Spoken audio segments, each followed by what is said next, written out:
اور جو لوگ شیطان کی عبادت سے بچتے ہیں، ان یعبدوها کہ وہ اس کی عبادت کرے، وانابوا الی اللہ اور ہمتاً اللہ کی طرف متوجہ ہوتے ہیں، لہم البشرا ان کے لیے خوشخبری ہے، فبشر عباد سو آپ میرے ان بندوں کو خوشخبری سنا دیجیے، الذین یستمعون القول فیتبعون احسنہ جو اس کلام الہی کو کان لگا کر سنتے ہیں پھر اس کی اچھی اچھی باتوں پر عمل کرتے ہیں، اولئک الذین ہداہم اللہ یہی ہے جن کو اللہ نے ہدایت کی، وَأُولَئِكَ هُمْ أُولُو الْأَلْبَابِ اور یہی ہیں جو اہل عقل ہے۔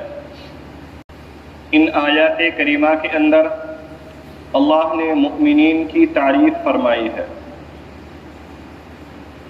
تعریف کا حاصل اور خلاصہ مضمون یہ ہے کہ مؤمنین ایسے لوگ ہیں جو طاغوت شیطان کی عبادت سے بچتے ہیں۔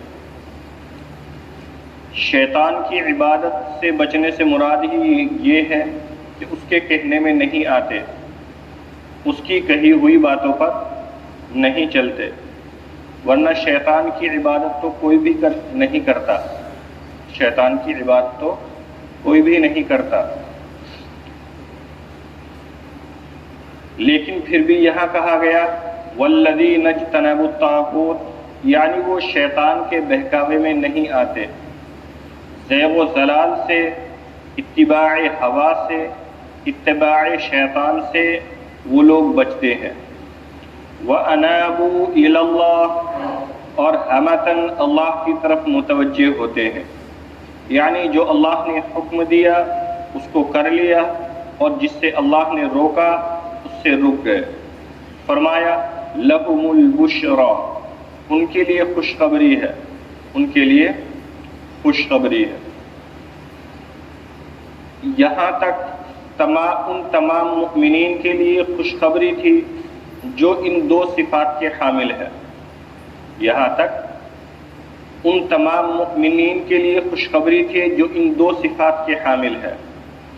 فبشر عباد یہاں سے خصوصیت کے ساتھ الگ سے ان بندوں کے لیے خوشخبری ہے جو اگلی صفات سے متصف ہے، یعنی ایک خوشخبری ہے سب کے لیے، لیکن پھر خصوصیت سے یہ خوشخبری ہے ایسے لوگوں کے لیے۔ فرمایا الذین یستمعون القول جو کلام الہی کو سنتے ہیں، فیتبعون احسنہ پھر اس کی احسن باتوں پر عمل کرتے ہیں۔ اس کا کیا مطلب ہے؟ اس کے 3 مطلب مفسرین کرام نے بیان فرمائے ہیں۔ پہلا مطلب یہ ہے کہ یہ مؤمنین ایسے ہیں جنہوں نے کلام الہی کو سنا اور محض سن کر قبول کر لیا، ایسے نہیں ہیں۔ جنہوں نے کلام الہی کو سنا اور اس کے احکام کو مان لیا، یعنی بے بصیرتی طور پر مان لیا، ایسے نہیں ہیں، بلکہ کلام الہی کو سنا تو اس کے معانی، لطائف، حقائق کو سمجھا کہ یہ صحیح کیوں ہے، یہ غلط کیوں ہے، یہ صحیح کیوں ہے، یہ غلط کیوں ہے۔ فیتبعون احسنہ یعنی عبرت کے ساتھ میں، بصیرت کے ساتھ میں، ذہن کے ساتھ میں وہ قرآن کا اتباع کرتے ہیں۔ ایک تو یہ ہے کہ آپ نے کوئی حکم سن لیا کہ زکوٰۃ دینی چاہیے، ٹھیک ہے زکوٰۃ دینے لگے، لیکن زکوٰۃ کیوں دینی چاہیے، زکوٰۃ کیوں دینی چاہیے، کتنی دینی چاہیے، کس کو دینی چاہیے، کب دینی چاہیے، یہ بھی سمجھ لیا تو یہ کیا ہے؟ فَيَتَّبِعُونَ أَحْسَنَ تو یہ قرآن کا اچھی طور پر اتباع کرتے ہیں، کیونکہ اصل یہی ہے کہ کلام الہی کو سنا جائے اور پھر اس کی اچھی طرح اتباع کی جائے، اور قرآن کی اچھی طرح اتباع یہی ہے۔ ایک مطلب۔ دوسرا مطلب یہ ہے کہ ان بندوں کو خوشخبری سنا دے جو سنتے تو ہر ایک کی ہے، صحیح غلط، حق باطل، راجح مرجوح، نسخ منسوخ، سچ جھوٹ سب سنتے ہیں، لیکن اتباع صرف اچھے کی کرتے ہیں۔ یہ نہیں کہ جیسا کسی نے کان میں ڈال دیا بس ویسے ہی آگے چل دیے۔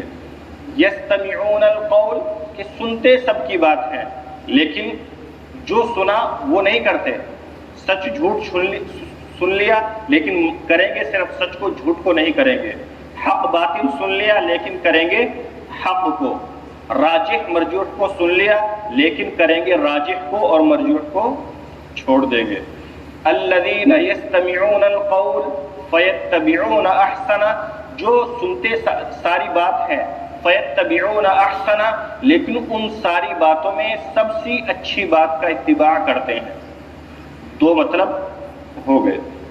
تیسرا مطلب کہ کلام الہی میں کچھ احکام حسن ہے، کچھ احکام احسن ہے، کچھ احکام رخصت ہے، کچھ احکام عزیمت ہے۔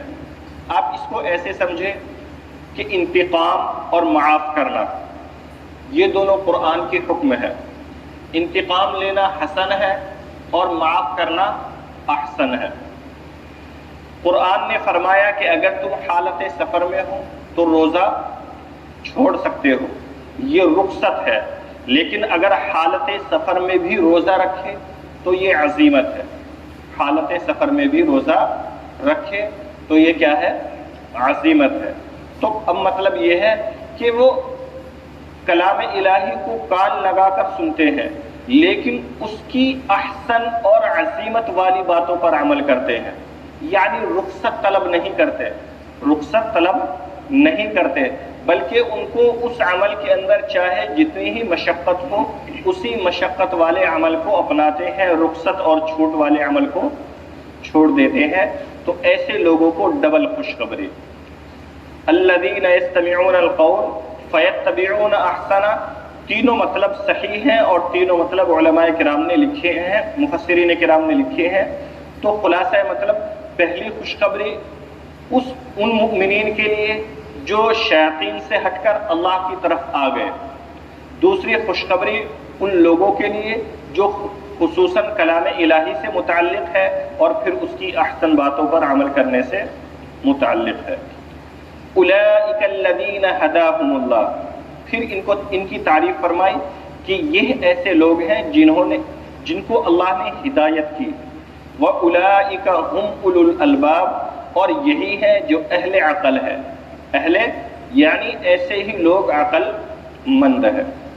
أَفَمَنْ حَقَّ عَلَيْهِ كَلِمَةُ الْعَذَابِ، پھر آگے نبی صلی اللہ علیہ وسلم کو فرمایا کہ بھلا جس شخص پر عذاب کی ازلی تقدیری بات محقق ہو چکی ہو، أَفَأَنْتَ تُنْقِذُ مَنْ فِي النَّارِ، تو کیا آپ ایسے شخص کو دوزخ میں سے چھڑا سکتے ہیں؟